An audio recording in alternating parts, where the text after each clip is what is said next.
everyone. It's Courtney Picou, and we are back for Reconnection Blueprint, how to let go of limitations and mindsets, really hear God's voice, and embrace empowered living. This show is a show that gives strategies and practical tools to help us identify those limiting beliefs so that we can live and step into all that we're called to, not only for ourselves, but our families, our cities, and the nation. And today I have the pleasure of introducing Miss Amy Bernhard, who is a mother and wife, lives in Lafayette, Louisiana, and is a very successful entrepreneur. I think recently you just launched your first ebook in January, and let me make sure I say it right. The 5-step plan for getting unstuck and crushing life. That's pretty much it. Yeah, girl, you nailed it. I'm so honored to be here. Thank you so much for thinking of me. I love, podcasts. I love anything that can, just help your mind grow, especially in a time like these. So I'm honored. And I just hope that I could add any value and wisdom.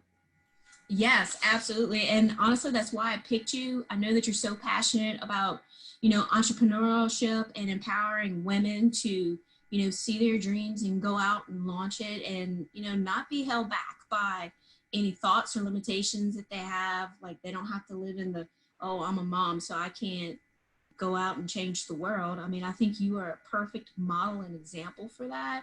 I know that you're also a social media guru. I mean, you've pretty much grown your entire social media network organically on your own. I know you're a public speaker, and now you've got your first ebook.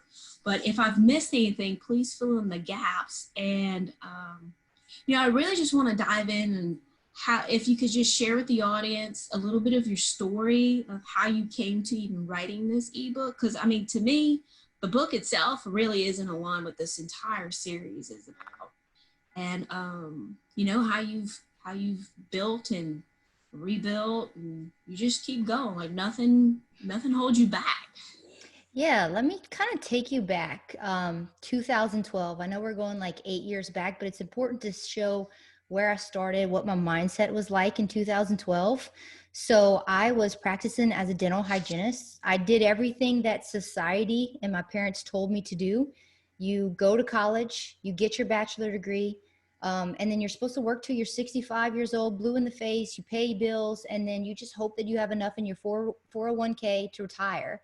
And I did all of those things, but after year 4, I was 25 years old. I was engaged at the time for my first marriage. And I just felt as though I had so much more to give to people in the sense of more than just teaching them about gingivitis, more than just teaching them how to floss.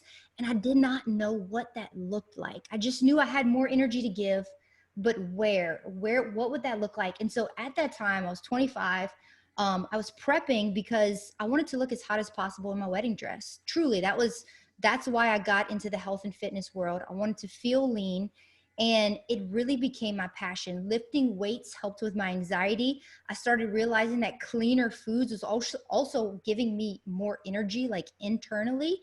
I was relying less and less on caffeine, and I was feeling really good. And so I decided to start to pivot just a little bit. I continued working as a dental hygienist, but I had a passion to educate women about health and fitness, that carbs are not going to make you fat, lifting weights won't make you look like a man, and the Special K diet actually sucks. Like that Special K, those bars, like full packed with sugar, that's what I was doing. That sucks. That's a sucky diet. So get off of the Special K diet. And, after I got married, I needed a positive outlook. I needed community. I needed like-minded people that wanted to grow.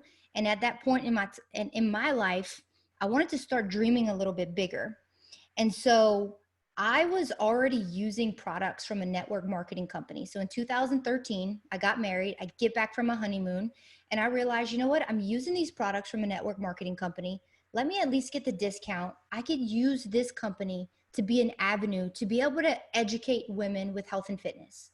So I did that.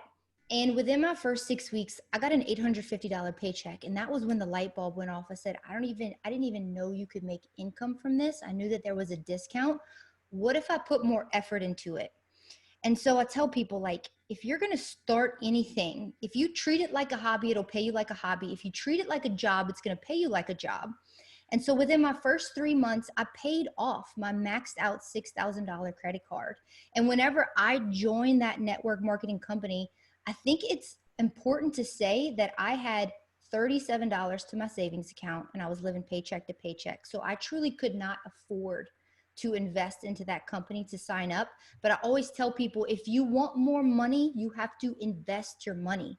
If you want more time, you have to invest your time. But what do we typically do is we hold on to it. We don't want to sacrifice time because we want more, but short-term sacrifices will lead to a long-term gain. And that was my mindset. If I sacrifice time now, then whenever I do become a mom, I'm going to have options.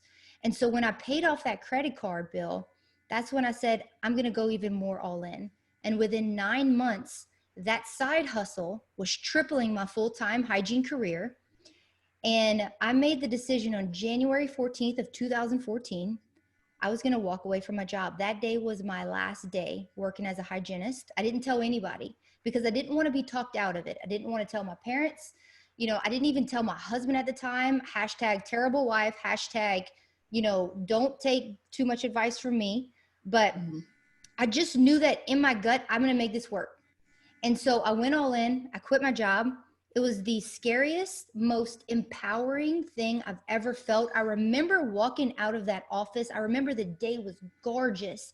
And it was almost like I could see my future clearly. I felt empowered, but then reality sets in when you don't get your paycheck anymore, when you don't have that salary anymore. Like, okay, that empowerment turned into panic.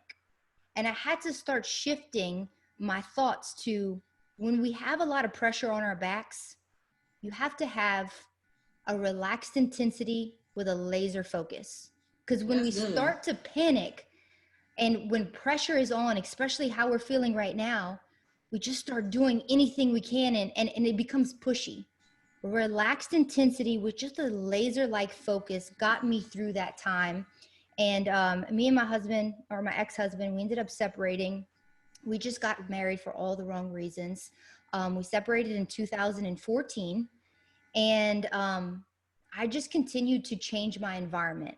And I go by this motto of, if you're trying to change yourself, but you don't change your environment. So think about what you're trying to do. You're trying to better yourself, but you're not changing your friendships, and your friends are just listening to classic country Saturday night and they're drinking.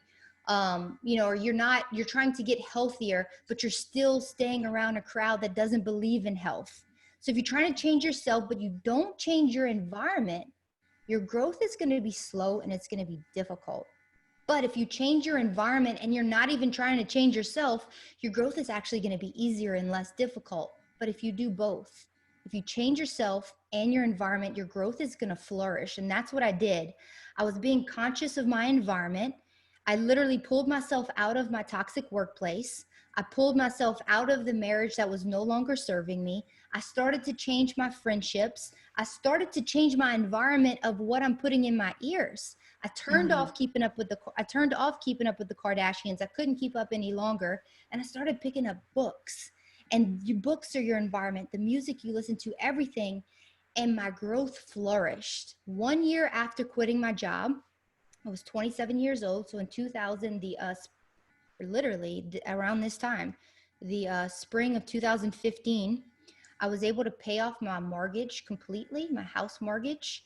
I had zero debt. I paid off my car. My business was thriving. But whenever I achieved all of the things in 2015, I was a single woman, me and my dog. After I hit all of my goals, those tangible goals, in the fall, I hit an all-time low because I thought, I have all of the things that I thought would make me happy. Why do I feel so empty? What is missing from my life? If you look on Instagram, I was living hashtag my best life, but every night I felt so incredibly lonely.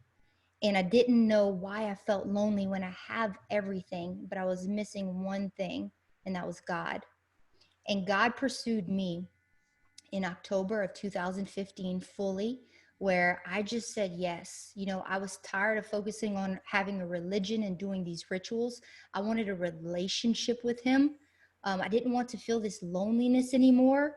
I stopped seeking happiness, because happiness, you guys, it comes and goes. Happiness is me focused. Happiness is thinking, well, what can I get? If I give you this, what can I get? But God has taught me fulfillment. And fulfillment is others focused. And fulfillment is thinking, well, how can I serve you? How can I serve you and not expect anything in return? And I shifted my focus to fulfillment, and I felt fulfilled. I had joy, and it wasn't based on circumstances. And when I gave my life to God that day, 9 months later, I met my husband, my soulmate, my best friend. This was in the summer of 2016. And we instantly knew that we were going to be together. We've both been married previously, but his situation was a little bit different. He had a child from his marriage and I did not. And so that was a big role for me to step into. So I am a stepmom to an 8.5-year-old little boy. We got married after 8 months of dating. We eloped. I have a 2.5-year-old little girl. And I think that it's important to say, and then I'll let you ask any questions, but, in April of 2019, last year, I had a thriving business. I had the faith that I wanted. My marriage, I could not have literally dreamed of a better marriage. And I remember there was a moment where my husband, we were in our old house, my husband, he said, do you ever feel like life is sometimes just too good? Like something bad's about to happen? And I said, I think about that, but I just try to just be grateful for what we have now because everything seemed just so good. And then a month later, I got a phone call that the company that I had been with for 6 years, they decided that they were going to change their business model and you could no longer make a full-time income. And so we were going to lose 65% of our family's income. And you just have to think of it like a layoff. And now looking back almost a year later since we got that phone call, 10 months exactly, I can say that that was the best thing that's ever happened to me. Rock bottom is the solid foundation on which we're going to build our life. And I felt like we were at rock bottom and the only way was up. That, there's so much into that. There were so many things that you said in that. In the middle of that, I know that there could have been a lot going on in your head. Because, like our thought life and just like, our inner critic is like our biggest critic that there is, like, as opposed to what anybody else has to say. And especially in the environment that we're in right now. Like, what was like a personal habit or an attribute that you do every day that you, especially in the middle of this moment, that really just kind of like catapulted you, like in each moment from day to day, that you still use today, that you would actually attribute to your success, even in the middle of that? So I'll go back when I got that phone call. It was May 17th, 2019. Fear set in. That was the biggest thing. Of course it crossed my mind, financially, like, are we going to lose our home? How are we going to be able to recover from this? But then, what I saw was a lot of people were driven by fear.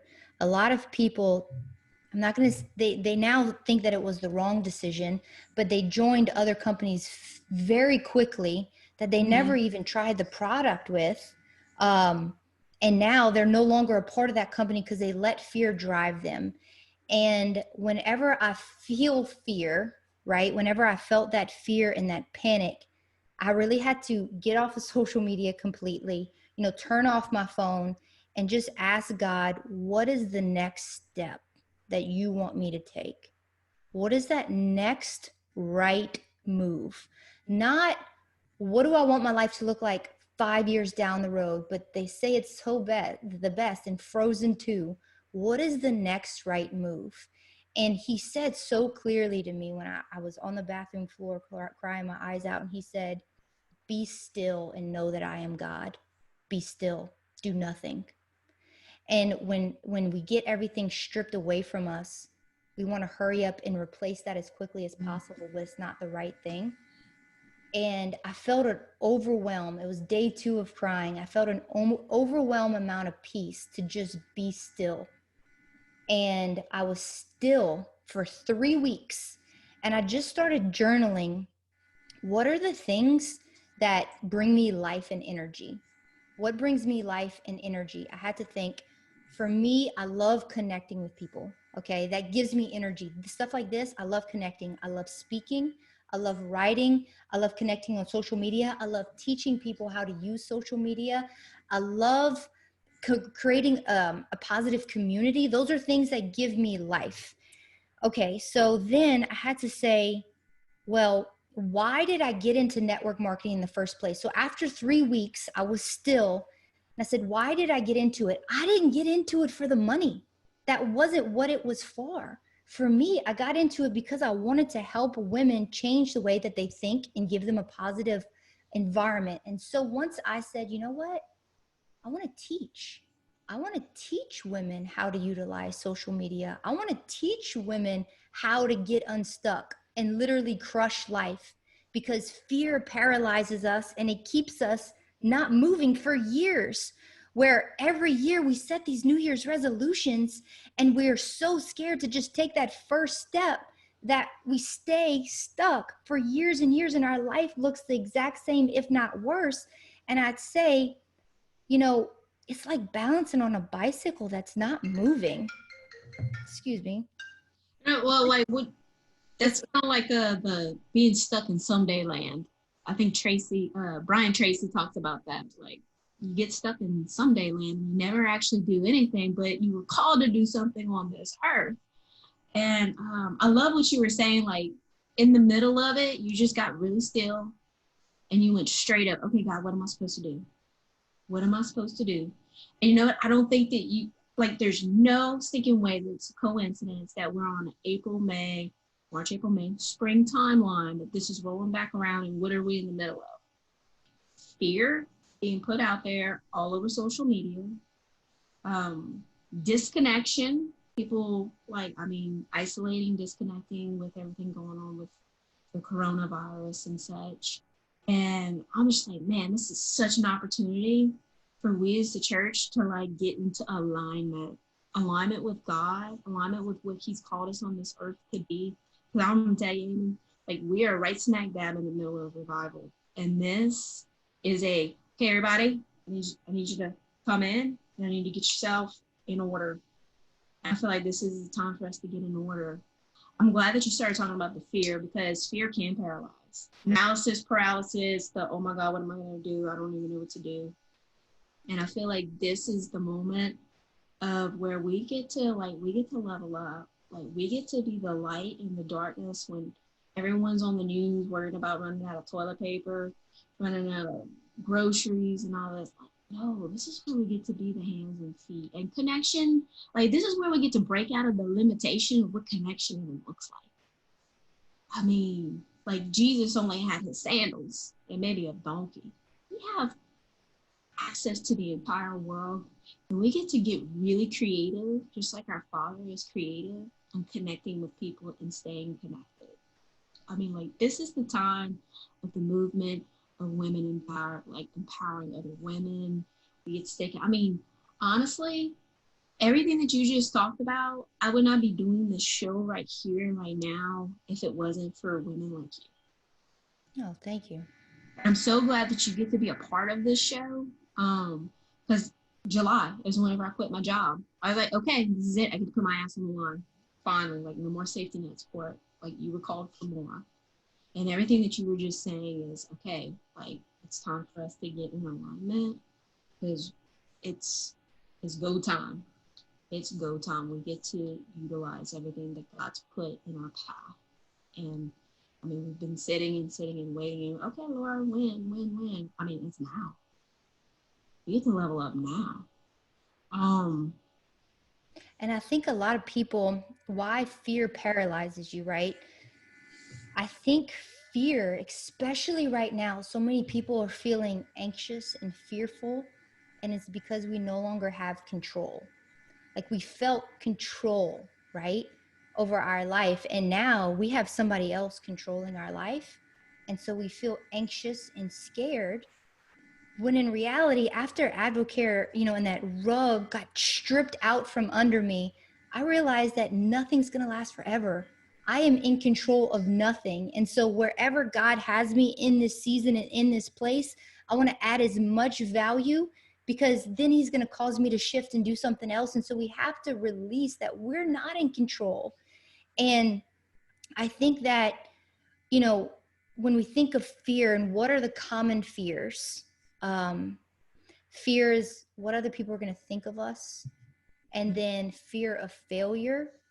The key to doing anything, and when we need to know what that next right step is, I always say, picture what you want your life to look like. Like, I want you to dream big here. Picture as clear as possible, as specific as possible. 5 years, what do you want your life to look like? And when God said, be still, and I took those 3 weeks, I went back to the vision that he initially put in my heart of what he wanted. And what he wanted for me initially was to write and to speak. But I let other things become distractions for me because, well, the money's so good in this direction, and this is a risk. There may not be money and be able to provide for my family, but I had to think, what does he want from me? What do I want my life to look like? And then you have to reverse engineer. You have to literally work backwards from the life that you want. So if you're telling me the life that you want is where you want flexibility, you want to pay off all that student loan debt, you want to be able to take a vacation and not have to put it on a credit card and wonder how you're going to pay it off. Well, let me ask you, the current life that you're living right now, if you keep doing that, will that give you the life that you want? When I asked as a dental hygienist, what will my life look like 2 years down the road if I keep being a dental hygienist? Exact same. If you don't change, nothing changes. So I knew that I had to shift and take a moment in time to shift. Okay. So how do we shift? Well, you go back to the things that bring you joy and energy and the things you love doing, because that is where you're going to be able to fulfill the purpose that God wants for you. So you look long-term, you kind of reverse backwards of what it's going to take to get there, but then you simplify it in the sense of what is the next right move? What is the next right move? And, after being still for 3 weeks, I realized that next right move was so small, but here's what it looked like.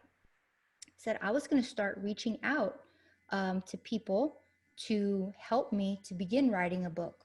Who are the writing coaches? Okay, well, who are the people who have already wrote books? So find people who have already done what it is you want to do and get on them like a blood-sucking leech. Because I have several mentors, okay? And the crazy part is some of these mentors, they don't even know I exist because I'm reading their books. John C. Maxwell is one of my mentors. God is one of my mentors. He knows I exist. And then I have other people that are my mentors, but go to the people who already have what you want and you start asking them questions and let them direct you, okay? And they're going to guide you through what those next steps are going to look like. That's good. That's good. Because you know what, whenever we're not living in our fulfillment, when we're not living in our calling, oftentimes we're at dis-ease with ourselves, as in dis-ease, because we're not fulfilling what our purpose on this earth, being our true being of who we're called to be. And then, then we get stuck. We get stuck up here. We get stuck with where we're at, the analysis paralysis of everything that's going wrong. And then the more that we focus on that negative energy, the more out of alignment we become. That's when people get sick. That's when people they get depressed. And then they're like, I don't know what to do. They start to isolate. So everything that you just said is on point. It's so important to know who you are, whose you are, and what you're on this earth called to be. And I feel like this is the moment where we're at. It's to help people see and know what their purpose is so they can step into it. Because your sphere of influence is not quite the same as mine, but it's so congruent with where we're going and what we're headed to do. I'm so excited. I'm gonna be honest. I mean, I'm kind of in my room with the rain going on outside because my office this is officially my office right now.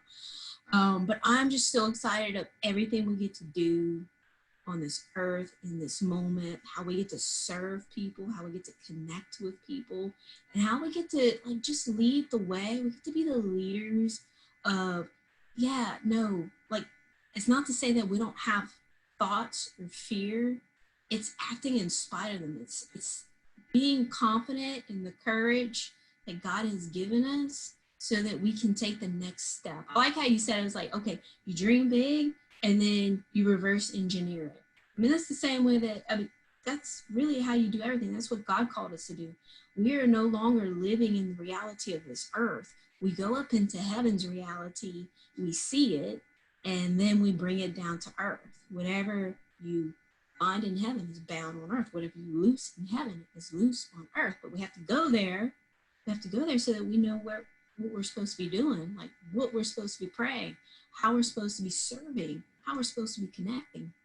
And I think that how you said that was so valuable and so important because the mindset is not to pretend like it's not there. Like, oh no, I'm not scared. Now, am I in fear of the coronavirus? No, I'm not. It's not my emotional conflict. I know enough about, where it comes from, what it is. Am I saying, hey, everybody, let's go sneeze and cough all over everyone? No. Am I saying let's not be prepared? No. I mean, we've got groceries. If we stuck for a month, we're stuck for a month. We might have to start using wash rags for toilet paper.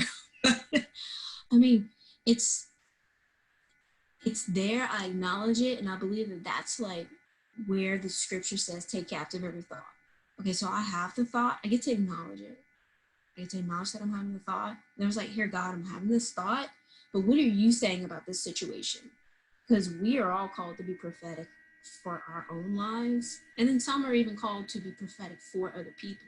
On this side of the cross, it's about encouragement. It's about seeing the gold in the dirt and calling it forth. So we get to see, that there's something in every single person, and we get to, hey, come on. I'm like, God's called you more. Like, let's go. Let's get out of your tent and let's look up at the stars and dream big because we're all called to be dreamers and we're all called to be abundant and prosperous and we're called to change the world. And I love the way that you said it, um, in the way that you said it. Man, there's just so many things that you said. Well, I think that, right now times are so hard and people want to go into panic mode. And I had this like aha moment on Monday when I was just having quiet time of now anything that I put on social media, I want to use my platform of God, how do you want to use my platform today? Whereas before it was like, how do I want to use my platform today? How am I going to glorify myself? No, God, how do you want me to use my platform for what? And I just kept being quiet and I started to think of all of the hardest times that I went through, my divorce. And then, part of my story is that one of the reasons why we eloped is because I found out that we were pregnant at 6 months of dating. And I dealt with so much shame, you guys. I dealt with so much guilt because I was a woman that's talking about how much I love Jesus. And now I'm pregnant before I got married. And that was the old ways. That was my old beliefs coming in and thinking that God no longer is proud of me and I can't share my faith. It gets me emotional to talk about it because I still struggle with shame and guilt over that. And God still has to come in and remind me of the truth. But, I think back of what I prayed for. What is it that I wanted so bad before I became a wife and a mom? I wanted 2 kids. I wanted a boy and a girl. Just like me and my brother. I wanted a boy and a girl, and that was good. And then guess what? God gives me a boy and a girl, but it was out of my plan. This is not the scenario I was thinking, God. I thought I was going to date, we're going to get married, we're going to travel, then we're going to have kids, and I'm going to have a normal family, and I'm going to have my own boy and a girl that came out of me and that I grew through my body. But what did he give me? It was all out of my plan, and he gave me a boy, which is my bonus son, and my little girl. And sometimes we can take and look at blessings for a curse. We could take this, but when in reality, he answered my prayer. He answered my prayer. And we have to have that type of perspective, is that, you know, what did I want to do? And what did he call me to do? Is to be a speaker and to write and to use my voice and my words. But he stripped my business out from under me. We lost everything. But guess what that did?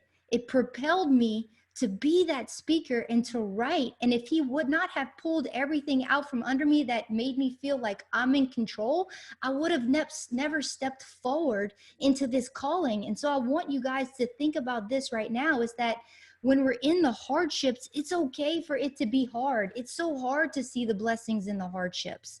It's so hard to see that right now.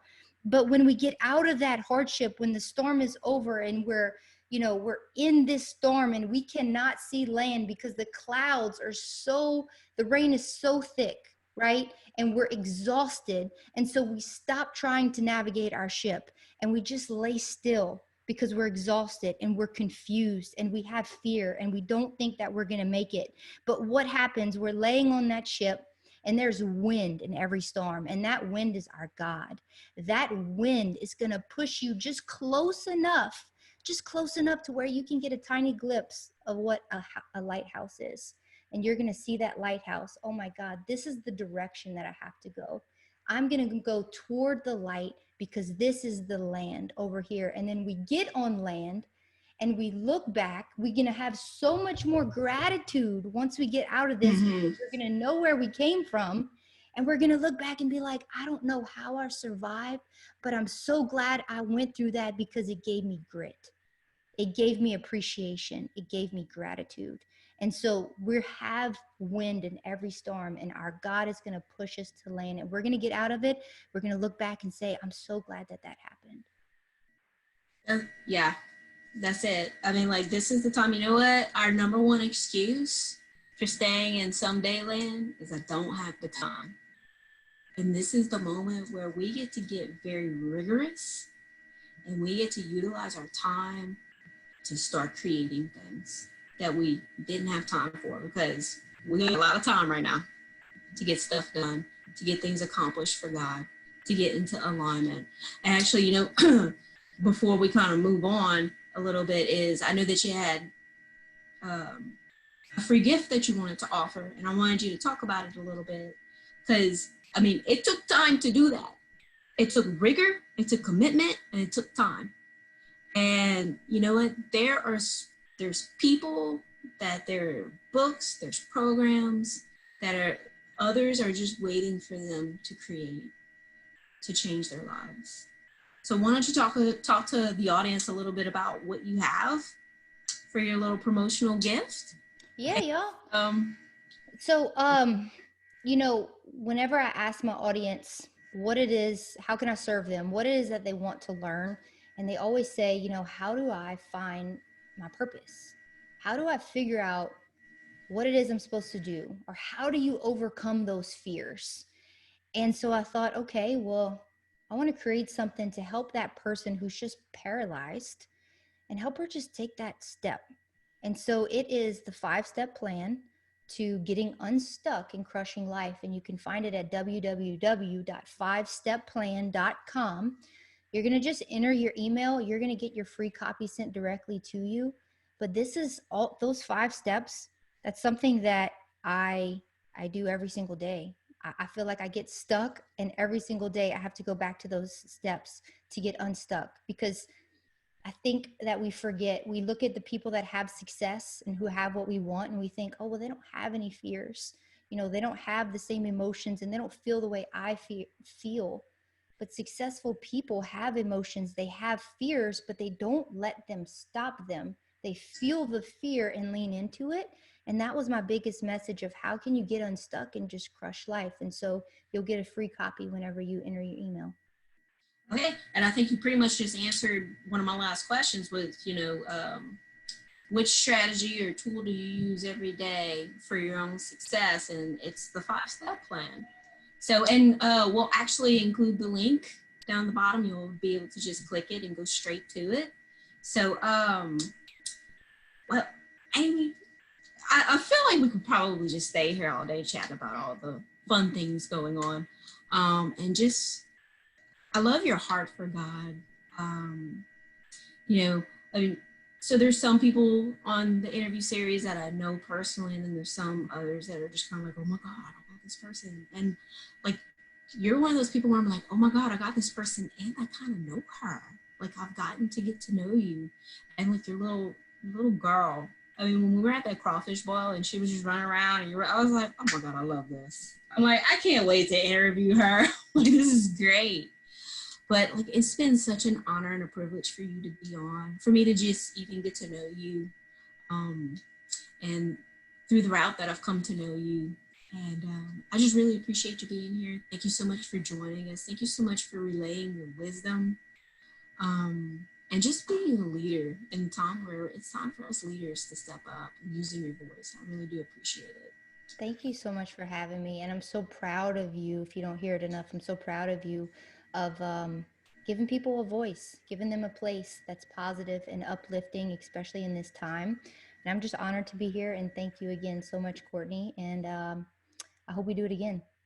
Oh yeah. Oh, we get to collaborate on a few things. This is not the one and only. We get to have a few more of these. So I'm already talking to other people on how we're going to collaborate on some future things. So all that being said, like I wanted to honor your time and thank you everyone for watching and joining us. Join us for the next interview. We've got some powerful stuff and some powerful tools and strategies that'll just like benefit and add to your life on how to take captive thoughts and even identify limitations that you don't even realize may be limitations so that you can embrace the empowered life that God's always called you to. So until next time, y'all have a blessed evening.